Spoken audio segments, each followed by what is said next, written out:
Ботев откри резултата чрез Томаш Иршак. Чешкият халф се пребори за една топка в половината на Черно море и с диагонален удар преодоля Кетанов за 1-0.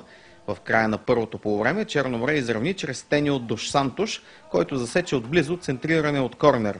Ботев изтръгна победата в 84-та минута, когато Иршак изведе Юнес Хамза и той простреля Кетанов за крайното. Ботев Пловдив Черно море 2-1.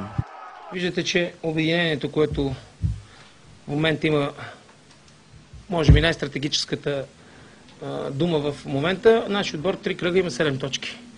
Лично аз, честно да ви кажа, ако имахме и 4, ще да бъда доволен. Мога да кажа за един слаб матч за нашия отбор.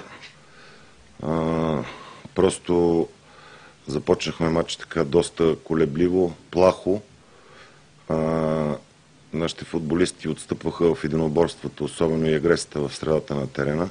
Така от поредица от грешки през първата част на матча получихме и гол.